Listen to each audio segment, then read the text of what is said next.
United Nations under fire as MBS top rival lashes out with a stunning attack on the global body.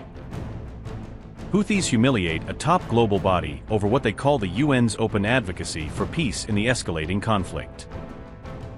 UN's condemnation backfires as the Houthis expose what they describe as the organization's glaring hypocrisy. Are the Houthis now on a warpath and unwilling to spare anyone after Saudi Arabia, with the UN next in their line of fire? The Houthis have flatly rejected the United Nations position on their ongoing confrontation with Saudi Arabia, escalating their criticism of the global body. A senior Houthi official dismissed the UN Security Council's condemnation of attacks carried out against Riyadh, calling the resolution unacceptable. The Houthi official claimed the United Nations has lost both legitimacy and credibility, while wars and conflicts continue to rage across the region. Houthi rebels further declared that any resolutions adopted by the United Nations were effectively worthless in the face of ongoing conflicts. Houthi official Al-Assad pointed to what he described as the UN's failure to stop alleged aggression in both Yemen and Gaza. The Houthis also condemned the United Nations for what they called inaction towards Saudi Arabia and Israel over their military campaigns. Al-Assad reiterated that the Houthis would continue following their path of resistance against any further provocation or attack. The Houthi official warned that what has been taken by force can only be taken back by force, signaling that retaliation remains on the table. The remarks came after the UN Security Council, on August 7th, condemned the Houthis for carrying out attacks against Riyadh. Houthis are expanding their attacks. In the past 48 hours, they attacked Saudi airports, ships, and also Yemeni government's forces camps in Marib and Hadramaut. Mm-hmm. Any comment on that? Yes, we're aware of those reports that you just mentioned, and we call on the Yemeni parties to exercise restraint and refrain from actions that could lead to further military escalation.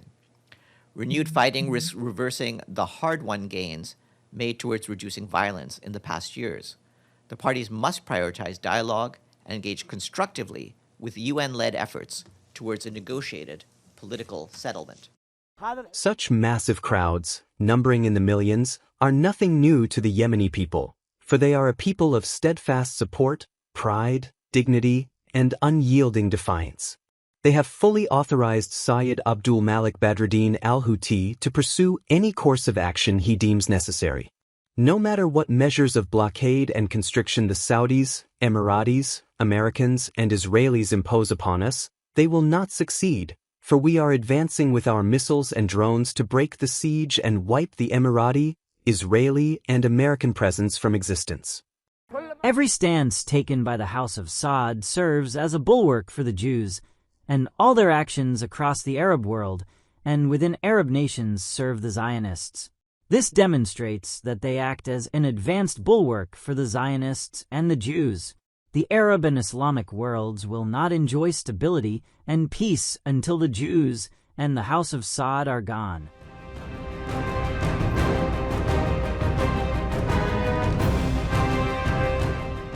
Saudi Arabia is reportedly expecting imminent attacks from both its northern and southern borders, according to a Reuters report citing regional security assessments. Intelligence shared by Saudi Arabia, the United States and other Gulf nations has reportedly warned of possible coordinated attacks against the kingdom in the near future.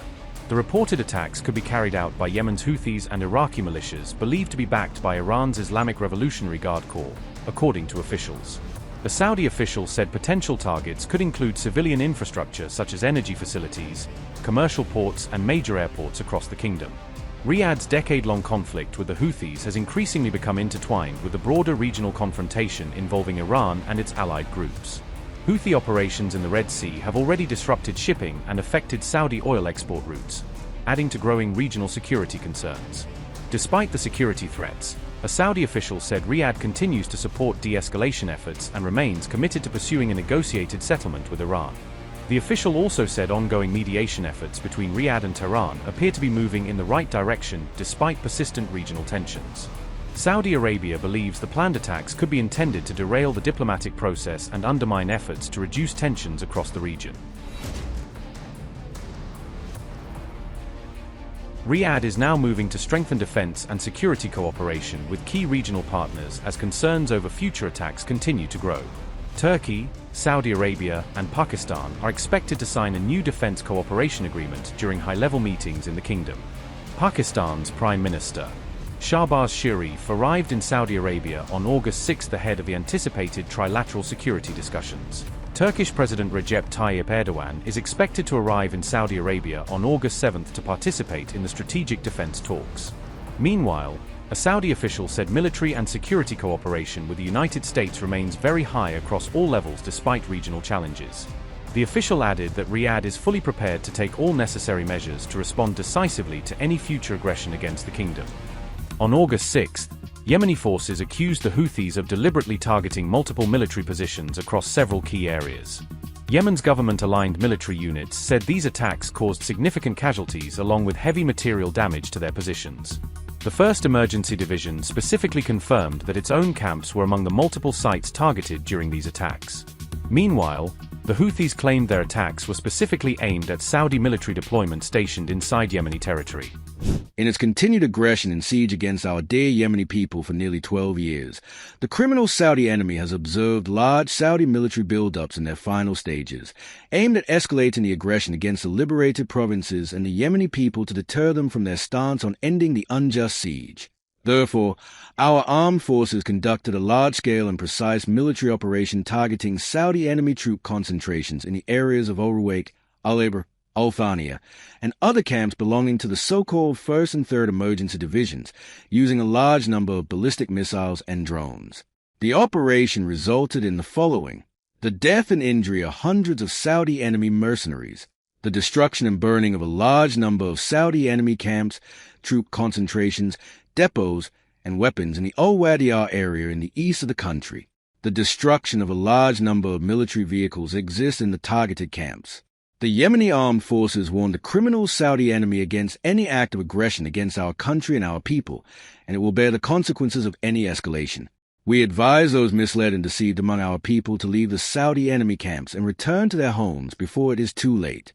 We assure our dear Yemeni people and all governorates that the armed forces are fully prepared to confront any escalation. We call upon all our people to remain vigilant and confront any Saudi aggression, and to strike Saudi troop concentrations wherever they may be. We will continue the siege-for-siege equation until the siege on our country is lifted. These attacks followed earlier Yemeni security operations that were specifically aimed at dismantling Houthi smuggling networks across the region. Yemen's Saudi-backed government forces also separately targeted various armed groups along with several wanted suspects during this same period.